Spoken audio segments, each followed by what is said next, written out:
is breaking news. We're following breaking news this hour as well. A global technology outage is impacting millions of people, affecting airlines, banks, media, and offices from the U.S. to Australia. It is 6 o'clock. Good morning. I'm Rob Krieger. And I'm Olivia Vidal. We're monitoring how the global technology outage is impacting the Armstrong International Airport. We've seen massive lines as flights from several major U.S. airlines were grounded. Andres Fuentes is live with an update. Rob, Olivia, right now the main focus is on the TSA line just below me. I'm going to step out of the way and give you guys a live look at what we've been looking at for around an hour or so. TSA line is basically all the way out to the end of the corridor. I've hardly ever seen them use that final stretch of the TSA line and the barricade. So this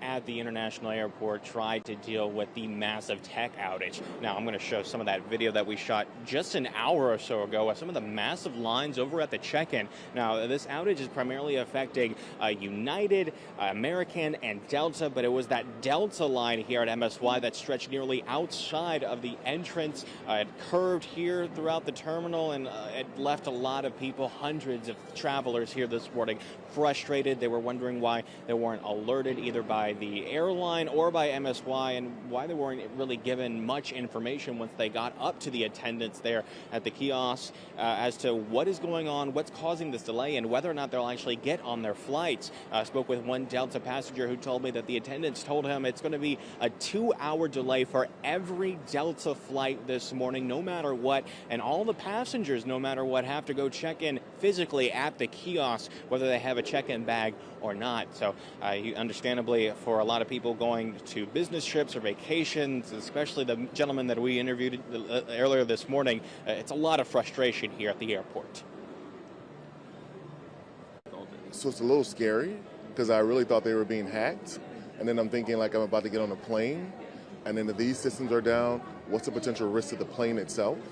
If, you know, because there's a lot in the aviation industry, they depend on a lot of information for flight. So it kind of frightens me a little bit.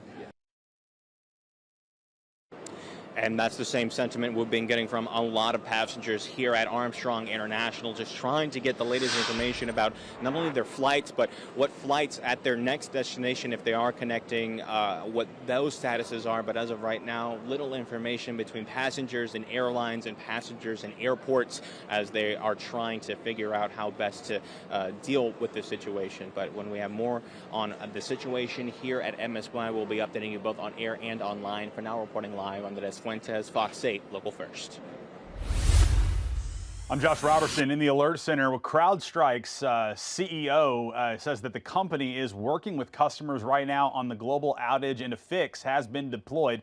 George Kurtz, who's the CEO of CrowdStrike, says the cybersecurity company is actively working with its customers right now who were hit by this global outage. He assures the issue was not a security incident or a cyber attack. Rather, it was an issue with a software update that rolled out before it was properly tested. The glitch impacted major corporations, as we already mentioned, banks, from healthcare to airlines to media companies, mainly those Microsoft Windows users. Microsoft Windows is one of CrowdStrike's customers. CrowdStrike CEO says Mac and Linux users were not impacted by this. Reports are coming through that systems are coming back online, including at airports around the world, hopefully to resume their normal operations after hours of experiencing those IT issues. Of course, we'll continue to follow this story this morning. Any major updates, we'll bring them to you right here in the Alert Center. Rob.